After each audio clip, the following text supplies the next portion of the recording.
Merci, Mesdames les Présidentes. Madame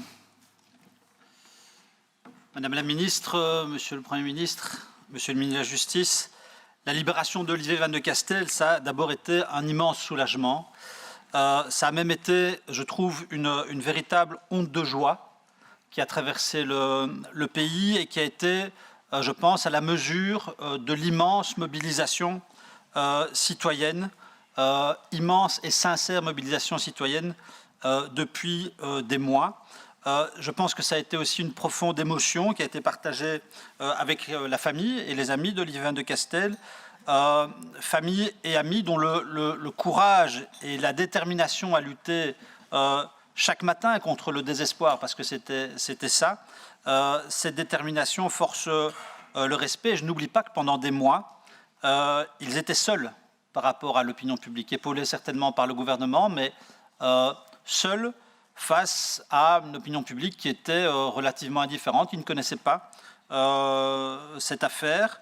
Ils ont nagé longtemps à contre-courant, comme nous d'ailleurs qui défendions depuis le début le traité de transfèrement. Alors oui, nous avons toutes et tous affronté un vrai dilemme moral, moral et politique, mais je le dis clairement, le dénouement de cette affaire vous a donné raison.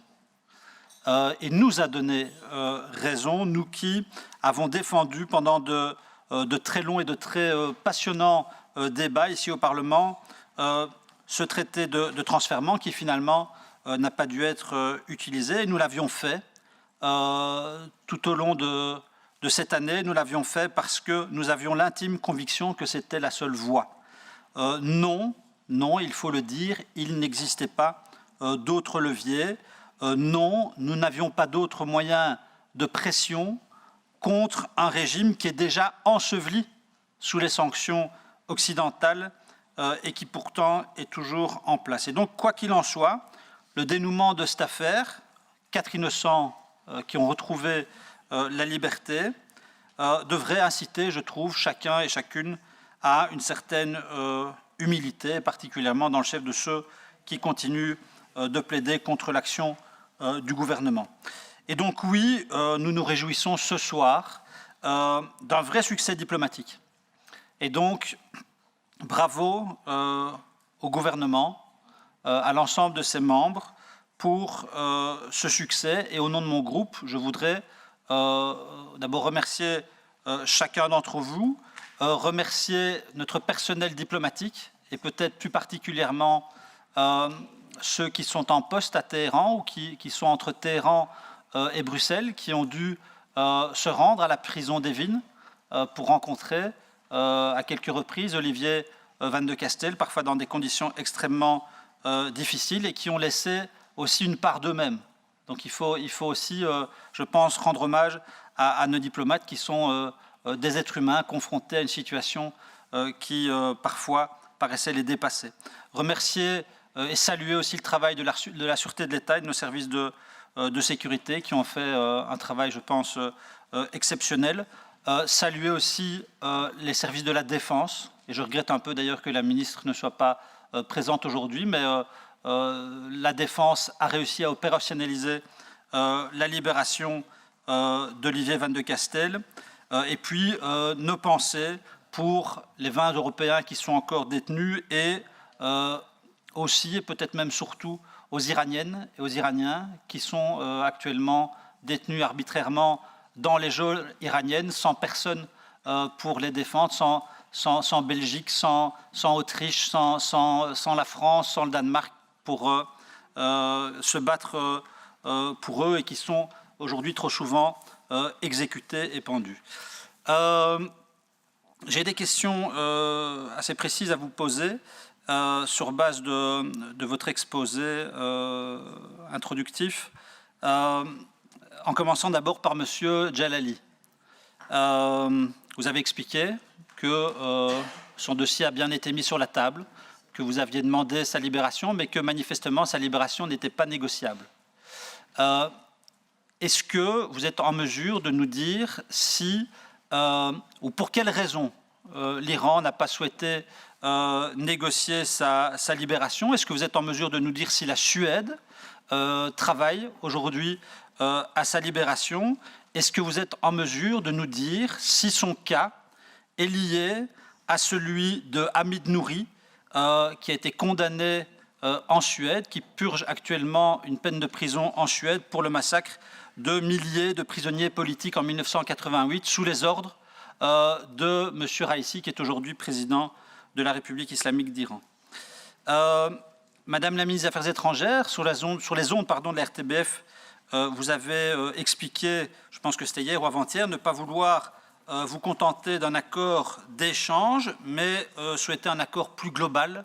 J'aurais voulu que vous expliquiez ce que ça voulait dire, accord plus global. Est-ce qu'il y a d'autres éléments que les 4 prisonniers libérés qui entraient en ligne de compte? Est-ce que, par exemple, il y a des éléments liés au dossier nucléaire, dont on sait qu'il est aujourd'hui plutôt ou qu'il vit plutôt dans des conditions précaires?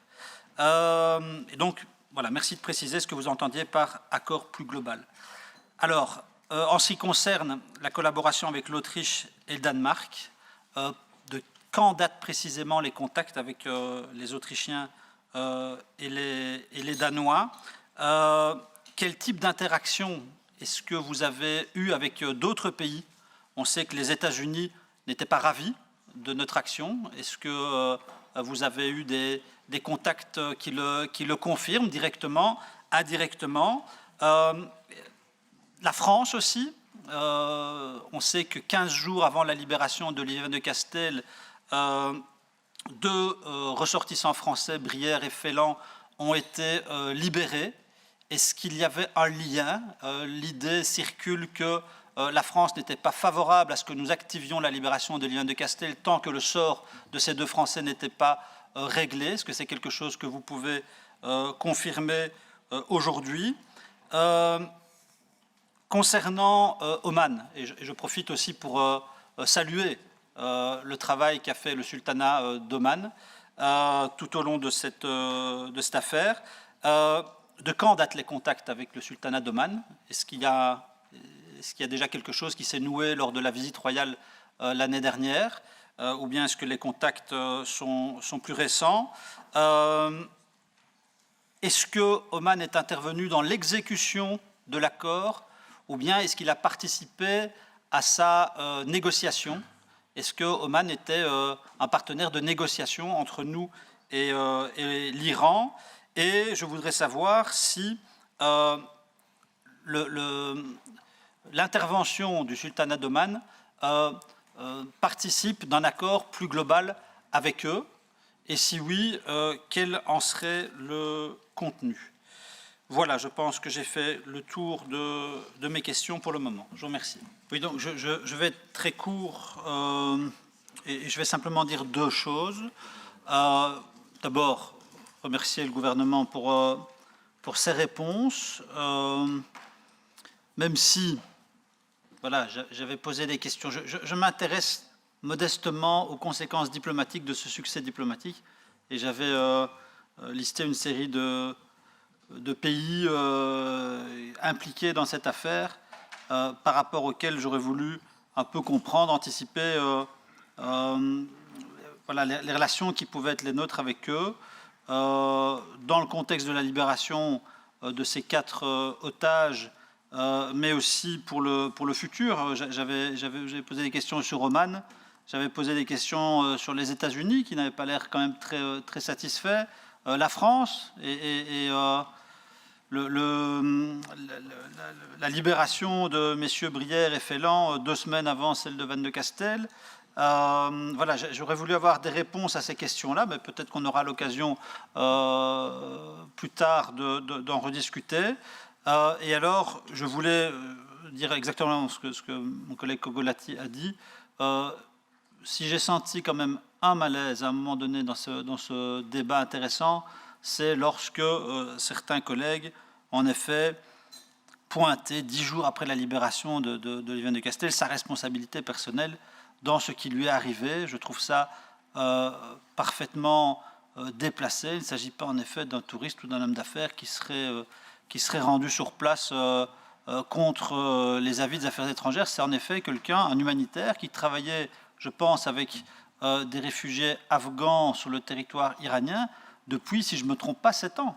Donc c'est quelqu'un qui était installé en Iran, qui avait construit une vie là-bas, et donc pointer sa responsabilité alors que l'émotion positive liée à sa libération n'est même pas encore retombée, elle ne retombera de toute façon probablement jamais, mais je trouve ça en effet un peu déplacé et pas très digne des débats que nous avons eus depuis le mois de juillet dernier et qui étaient pourtant, je trouve, de très bonne tenue et de très bonne qualité. Voilà, merci.